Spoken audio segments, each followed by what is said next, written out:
Hey guys, welcome back to this week's episode of Chewing the Fat. Today I have Dean Kilby with me again. Thanks for joining me. Pleasure.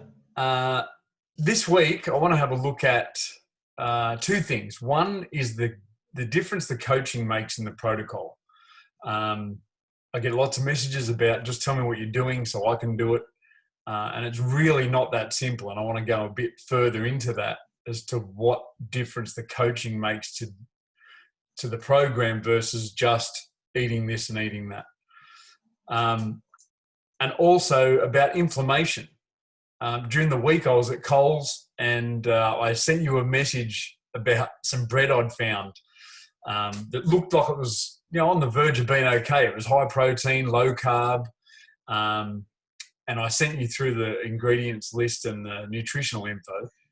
And I got a message back, no, too much inflammation at this stage of the protocol, forget it. I was like, okay.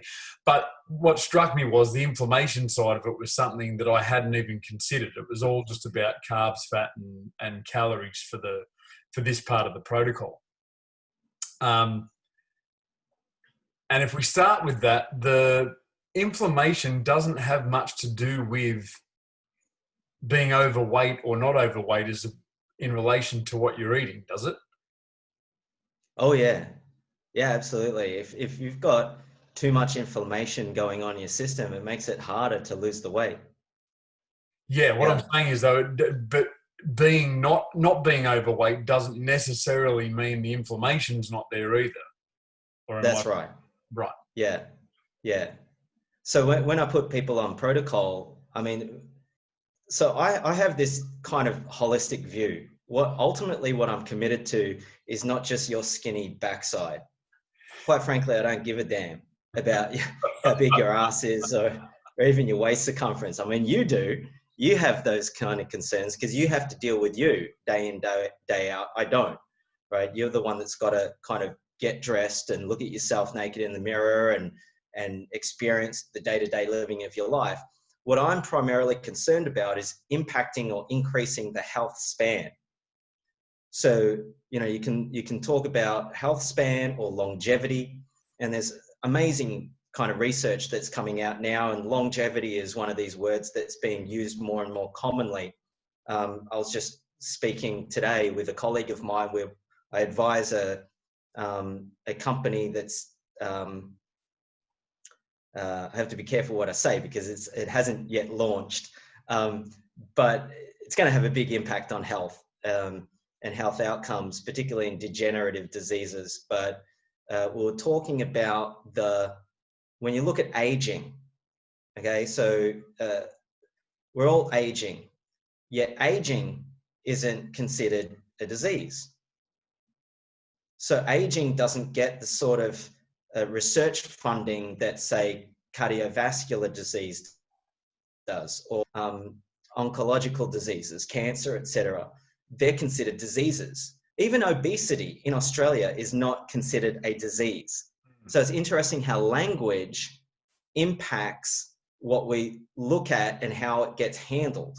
So if obesity is not considered a disease, then it doesn't get treated as such. It's one of those things that's put down to an individual's willpower or all this sort of thing. So when you look at aging, one of the major contributors to accelerated aging, and what I mean by that is the earlier onset of age-related diseases. And this might be degenerative disorders like osteoarthritis, your joints are aching. You might just say, oh, that's just part of aging. Or cardiovascular disease. The doctor might say, hey, you've got some plaques going on in your arteries there. You might go, oh, that happens with aging.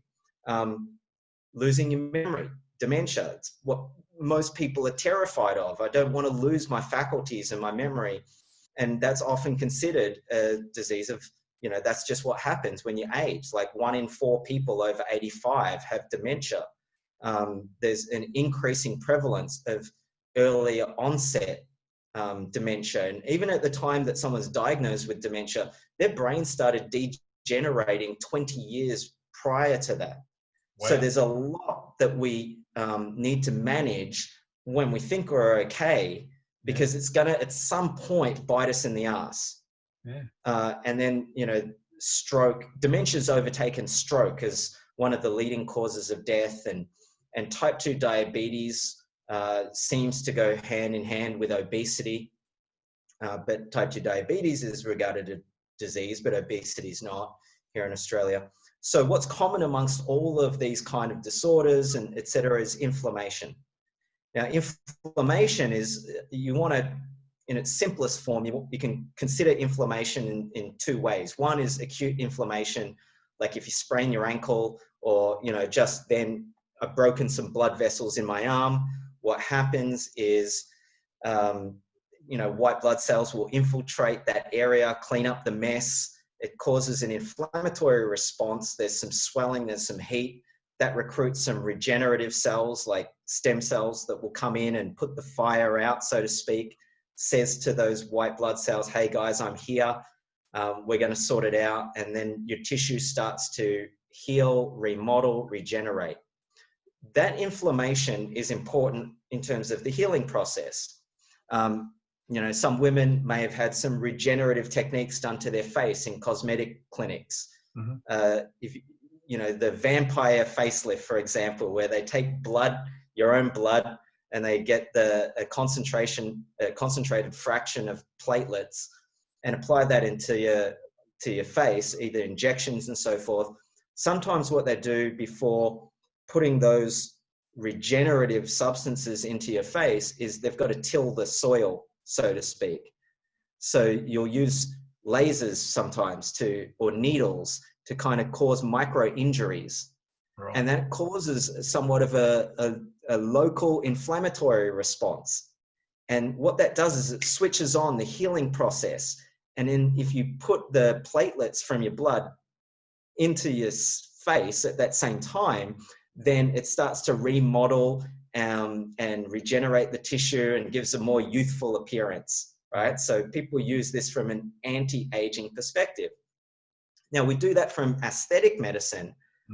We could do that in the context of your aging joints. Or if you look at other tissues, you could use it there too. But just systemically, overall, inflammation has a role, a purpose, particularly not just with injuries, but also infection. That's how the body knows to, do its job in clearing the infection. The problem arises when you get chronic inflammation over time, low-grade chronic inflammation.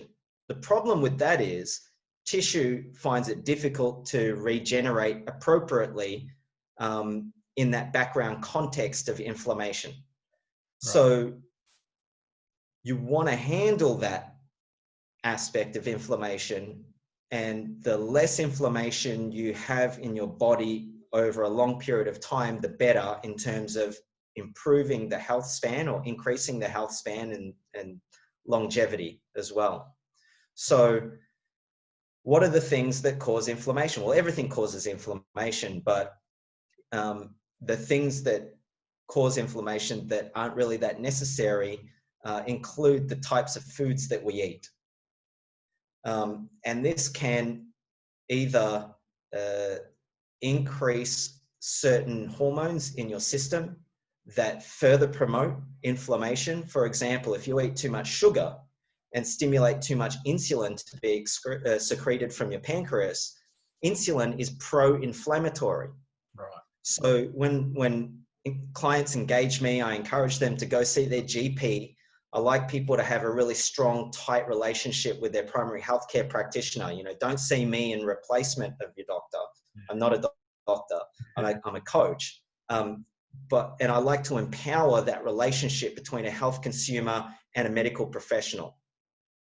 And it's always great to get baseline blood work done. And I like to see fasting levels of your metabolic parameters, so your blood glucose levels, your HbA1c, we've spoken about these before, your lipids, including total cholesterol and your triglycerides.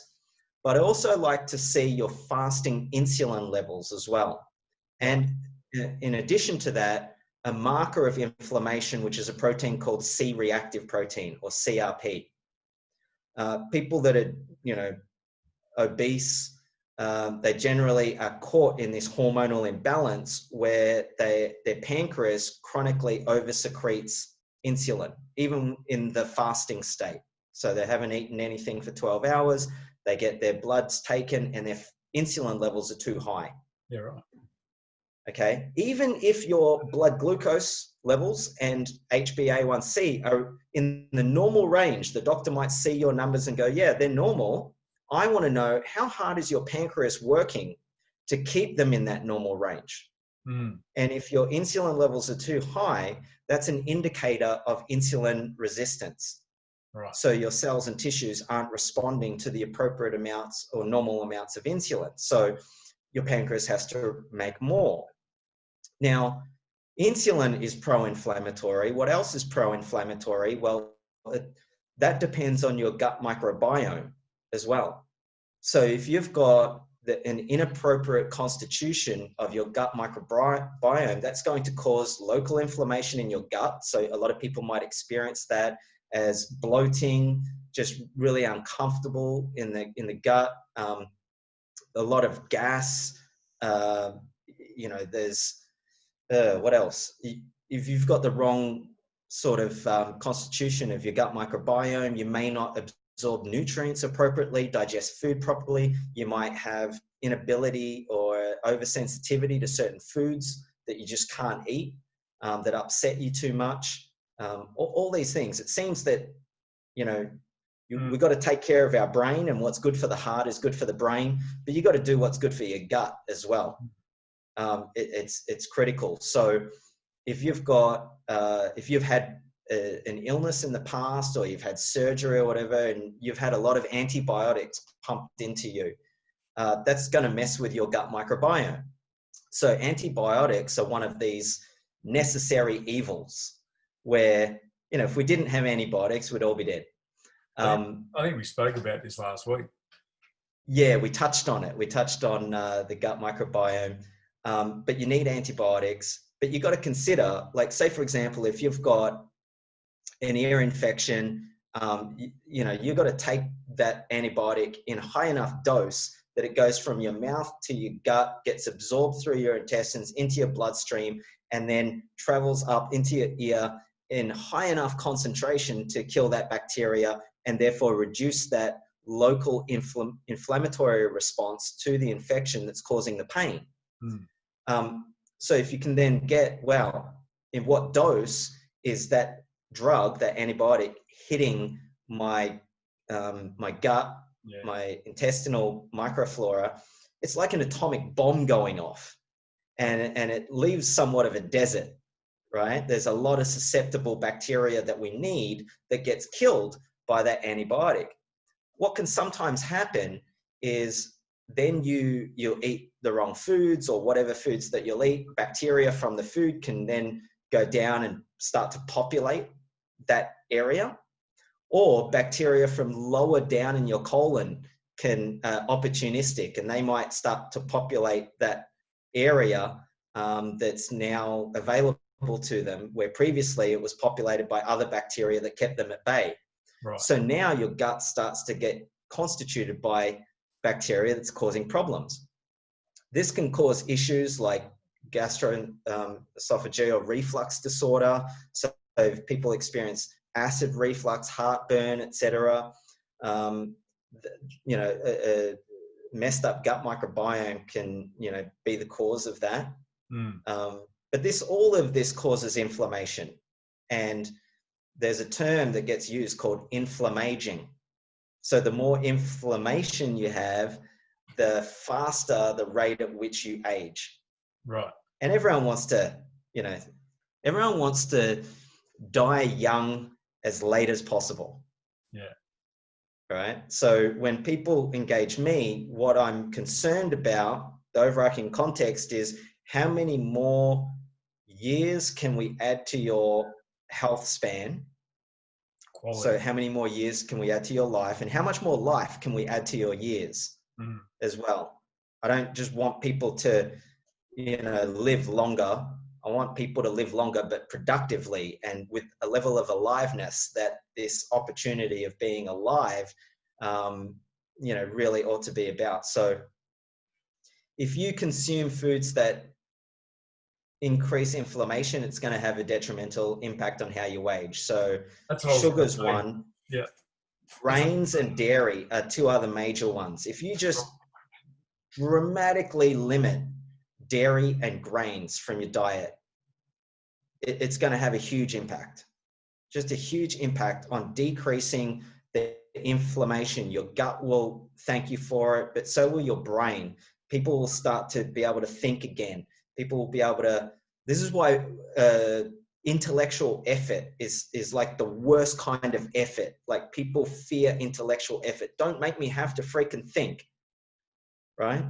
Well, too bad, so sad. If you're going to be a grown-up, you've got to think, right? So how can you manage yourself appropriately to be able to think optimally and handle the things in life powerfully that will leave you freed up to then perform in the areas that really matter to you? And I mean really perform, not just get by, not just survive until you don't anymore. I mean, it's just, that's not living.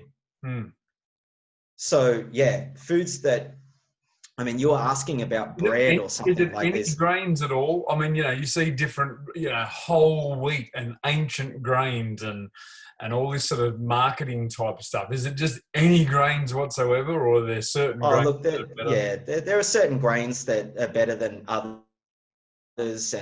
But look, here's the reality, and we'll get into the coaching bit. I just don't trust fat people.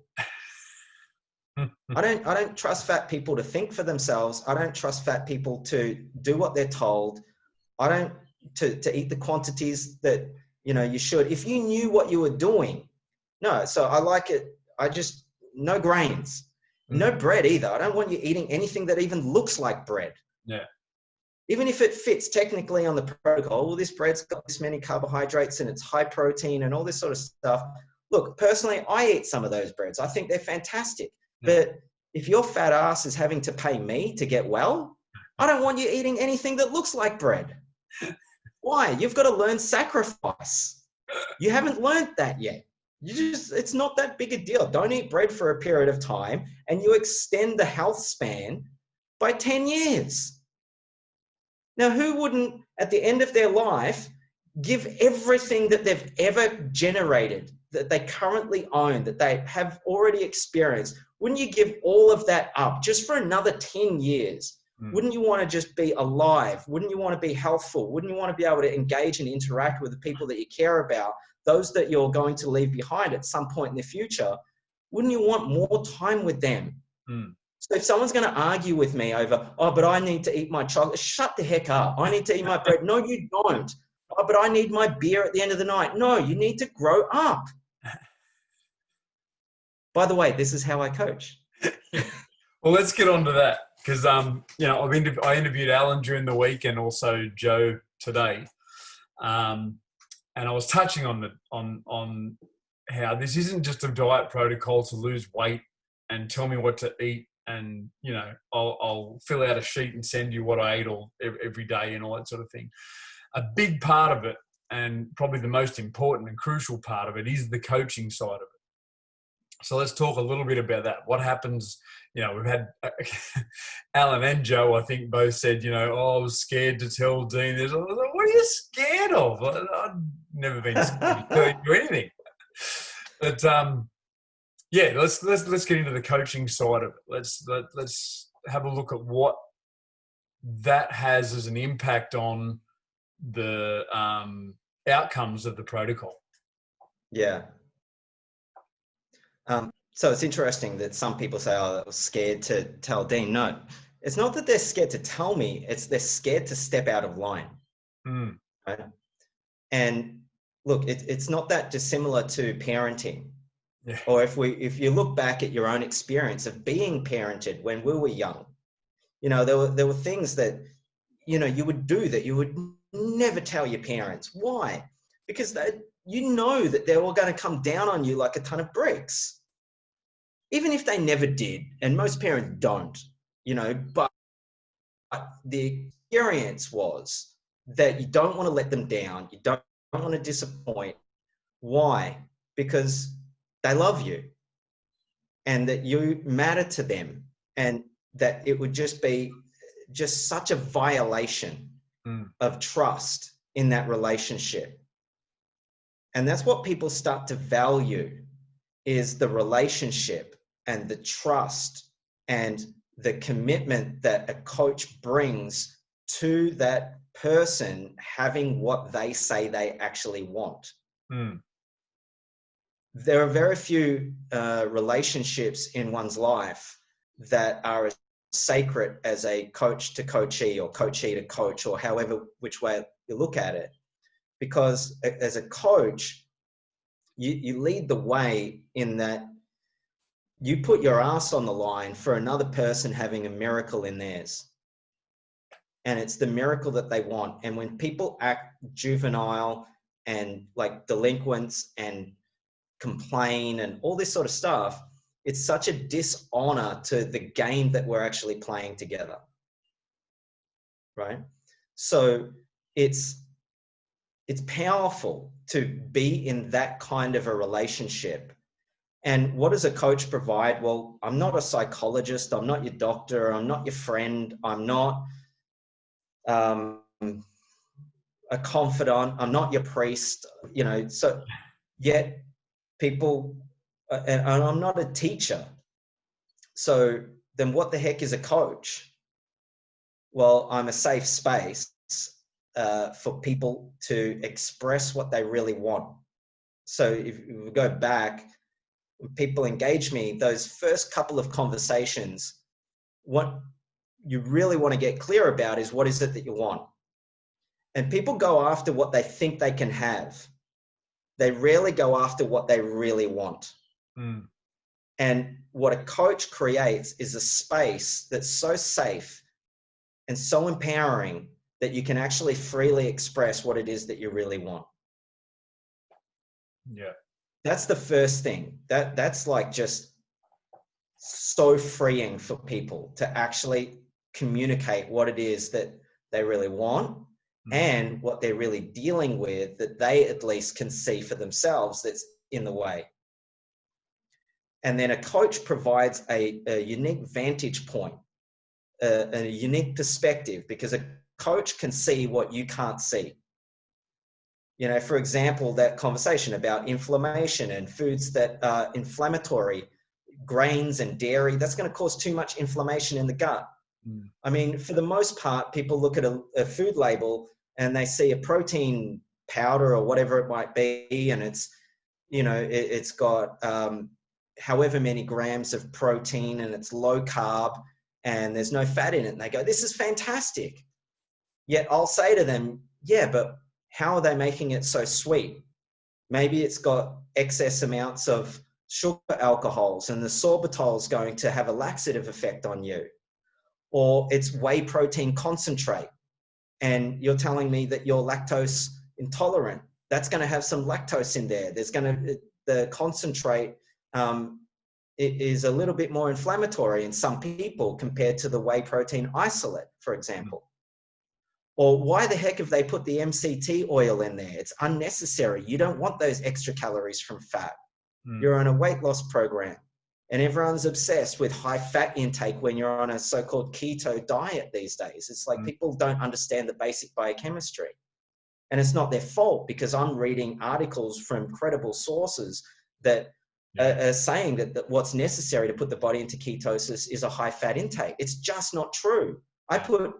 You haven't had hardly any fat for several weeks. You've been in a very high degree of ketosis with no keto flu symptoms, and you've consistently lost the weight week after week after week, and it's been completely easy for you to follow, and you haven't deviated once. I mean, it's not that hard when you understand the science. So a coach can guide you through all of those technicalities, because it takes time for you to learn those things. It takes time for you to learn the distinctions of nutritional biochemistry. You can't think that you'll read an article or read a book once and you've got it. So a coach guides you through that. And it might be people pay me and then I might, keep them on track, but there might be just one thing of like goal that I might contribute to them in a whole 4-week period. But that one thing that I saw that they would never have seen is what saved them 5 months on protocol. Yeah. And it kept them consistently losing the weight. Or that one little tweak might have prevented the loss of 5 kilograms of lean muscle mass, which you don't want. I have very little tolerance for loss of lean mass. Or how do you keep yourself engaged in the game? Because you know what it's like. You buy a gym membership. People pay $1,000 for a gym membership and they go for 2 weeks, because in the beginning it's easy to be inspired. And then all of a sudden, whatever promises you've made, those promises become a burden. And it's like a pain in the ass. And I wish I'd never bloody paid that money. And you start getting resentful and pissy, right? That's not you. That's just the automatic way of being human. So a coach, when you start deviating, you start operating with lacks of integrity, and you start straying from the protocol, I don't go hammering people and whip them into shape. I have a conversation with them, and it's like, okay, let's look at what's the context in which you're participating in this protocol, this program and coaching relationship with me that previously was inspiring you. You had a context in the beginning. You wanted to make a difference to your health. You were sick of feeling like shit. You were tired all the time. You know, you had brain fog. You couldn't concentrate. You couldn't sleep properly. You're snoring, and your wife's angry at you all the time because she can't sleep. All this sort of stuff's going on. And yet you're committed to making a change. Then after 3 weeks, all the inflammation's reduced, the brain fog's disappeared, you feel amazing, the weight's coming down. I mean, consistently, guys will lose 10 kilos in the first month. You know, women 5 or 6 kilos in the first month. Now your expectations are a little bit out of whack. Now you're like, I just want to lose all of it in the next little while. It's like, come on, when was the last time I lost 5 to 10 kilos in 4 weeks without, I didn't make you run up one hill. I didn't make you do a single sit-up, right?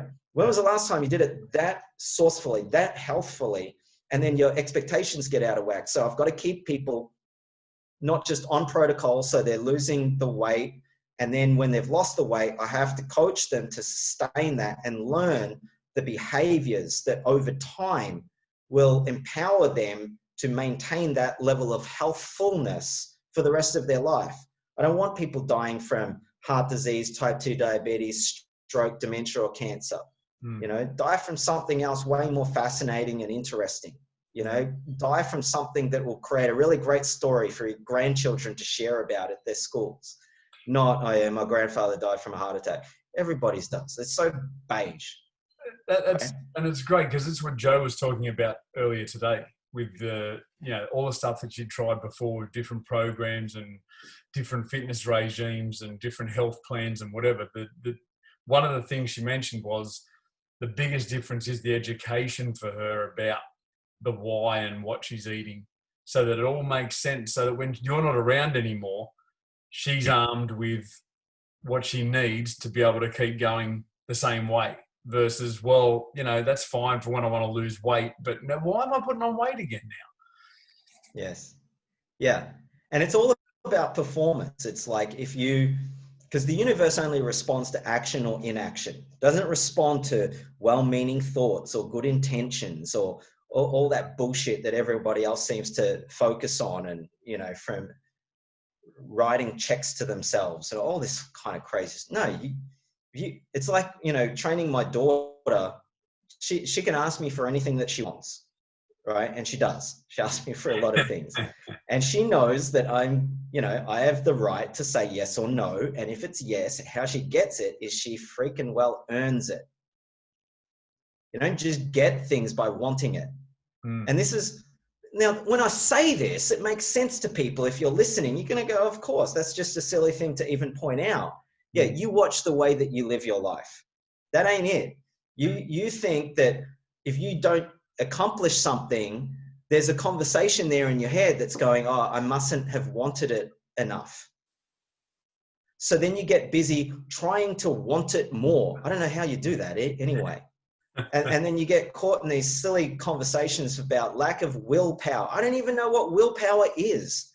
Or I'm not in the right mindset. And I know people use that term a lot, and it's not it's just a term I never use. I don't know what a mindset is. As far as I'm concerned, there's no such thing as mind. If you can point to a mind, great. I'll be convinced. But to date, no one's been able to do that. And damn it, I've sat and meditated with one of the world's leading feng shui and qigong masters, and he can't even point to mind. And so it's just not sourceful. And it's not going to empower people. So what empowers people is action. So whatever actions you've been taking and whichever actions you haven't been taking, that if you took them, it was going to make a difference in your life. Or there are actions that you're taking that if you stop them, it's going to make a difference in your life. There's one way to do it is forcing you to change. Now that's a really hard that takes an enormous amount of commitment. That's like if I'm not an expert in addiction and addiction medicine and so forth, but if someone's addicted to drugs, I just know that takes an enormous amount of effort to change that behavior over a long period of time, effort from not just that individual, but teams of people around them, not just professionals, but their loved ones and family, etc. I don't go down that route. There is a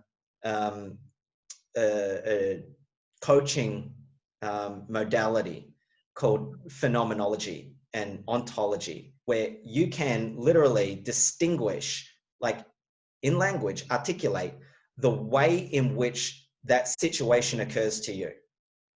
Whether it be food, your health, your future, your family, whatever, the way in which you see it, the way it shows up for you, the way that it occurs to you.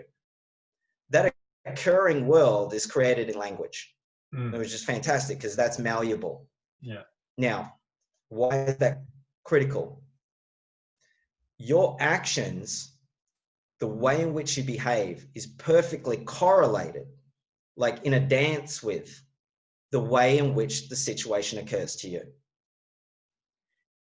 Why I'm so effective in impacting these levels of change in people's behavior and therefore performance outcomes. When I say outcomes, I mean their total body weight, their blood chemistries, their waist circumference. These are performance outcomes. You don't have a direct say over that. What you do have a direct say over is your performance. And in the game that, most people engage me for, I manage them on their performance. It's eat what I tell you to eat. Don't eat what I tell you not to eat. Write down what you eat. Manage your relationship with me. I don't chase people. If you're a coachee of mine, you're watching this, you know what I'm talking about. I don't go chasing you. I mean, if your fat ass isn't going to put in your own diary or schedule to call me and get the coaching that you've paid for, I'm not going to chase you. Yeah. I'll use that time to do something else. But if you are smart and you're an adult and you're really engaged in what you're up to and producing that outcome as quickly as possible, you would be calling me up as much as you possibly could. I actually give people at the beginning the permission to ruin my life by over communicating. You know what? No one's done it yet. No one's ruined my life by over communicating. I long for that day. Right? But the coaching is really critical because to your own devices, you'll get caught up in your own psychology. Your own thoughts and feelings will again begin to rule the roost. And that's what versus having your word prevail. Sorry, what was that, Trev? That's what gets us there in the first place. So not much use. Right? No. And I had a doctor who I'm coaching at the moment. He's on protocol. And, I share with him details that, I ordinarily wouldn't say or speak about when I'm coaching people, but he's really fascinated in the work that I'm doing and why is it so effective. And he even made the comment, wow, this is kind of quasi-religious approach or something like that he said. And it's really deep. And as far as I'm concerned, it's all science. It's black and white. You can't argue with what I say. Mm. Why? Because the logic is inescapable. You can't tell me that performance outcomes are due to something other than performance, Yeah. right? It's all about what you stick in your face and what you don't. Yeah. And when you put it in, and how to manage your attitude over time. There's nothing magical about what I do. It's really, like I said, the logic is inescapable, and people need to transform along the process. You know, during that journey, there needs to be the emergence of a new you. Mm. Why? I don't want you going back to doing what you did before.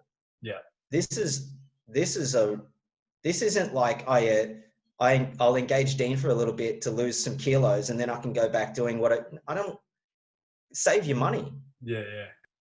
And Do it's interesting something what you're else. saying then about doctors and things like that. You know, there's plenty of overweight doctors that at the end of the day know exactly what leads to obesity and what leads to losing weight and whatever, and yet that makes no difference.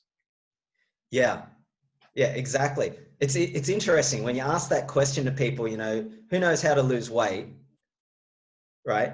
Eat less and move more, right? So everyone knows that, Mm. but why are we still fat? Yeah. Well, 2/3 of the adult population are overweight. Half of that cohort are obese. Mm. 1 in 4 kids, right? So, and the numbers are getting worse. So why is that the case? Well, people think that it's just that they're not applying those principles of eating less and moving more. Not necessarily. You might even consider that answer, how do you lose weight, eat less and move more, maybe isn't even true. Mm. I mean, it's about as true as you need to walk 10,000 steps every day. Yeah. Where the heck did that come from? Where's the data around that? Or you should you should have a bowel movement. Take a shit every day. Yeah. If you have a shit every day, you must be healthy. Who said? Yeah. Right? And so what I like to do, rather than just having all the answers and telling people what to do, I like to train people to think for themselves, such that by the end of their journey with me, what is left there is a thinking being, Mm. a responsible being, a thinking being, a committed being that can manage themselves for the rest of their life. I make myself redundant in the whole equation. Yeah. You know, unlike some other organizations that keep people engaged in some program almost like for their whole life, it's like that's what's unique about a transformational coaching opportunity. Mm. Is that there's a new you where it's like you learn what you need to learn, and there's the appropriate being that can now look after this skin bag. Yeah. You know. Yeah. So Cool. that's kind of, I don't know if that makes it. I don't think that would make it Well, I any think it clearer addresses the, about. you know, because I just couldn't for the life of me see the, you know, I was scared to, it was a great explanation on that, why people are scared to, you know, tell you they've deviated or, you know, get the coaching about why they did whatever they did and all that sort of thing. And that it has, you know, in reality is nothing to do with your approach to clamping down hard on people. It's more about their perception of what's actually happening from the past. Yeah. Yeah. Oh, look, I'm so like, I don't know, not slick in my approach. No, but I don't have great systems and but what you are is committed to people getting what they want, exactly. and Yeah. regardless of their tantrums and upsets, and you know, oh, I'm under a great deal of stress this week, so I needed to eat cake, and you know, all that sort of crap. They're just it's of no relevance to the, as you say, the performance outcome. Yeah. And to people use, you know, a doctor that I was coaching said, "Oh my God, that's so much food. I'm going to be bursting." Yeah. I'm going to burst, or he used that language. And I had to say to him, stop being so damn dramatic. Yeah. You're not going to burst. Yeah. I said, that's just, look, you didn't get this big by not eating. Yeah. Right. And on the So token, I heard last night at a family party. I just had parties everywhere the last couple of weeks. That they were asking me about the diet and everything, and 850 calories, or whatever it was. That's pretty what was the term they used? It wasn't extreme, but it was something along those sort of lines.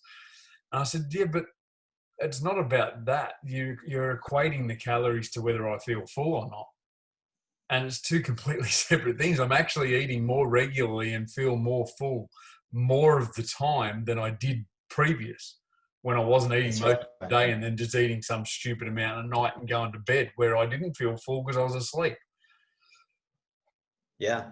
You haven't felt hungry for several weeks. No. Since you started the program. From the start of the program, I was like, I'm surprised that, crap, it's lunchtime, I've got to eat.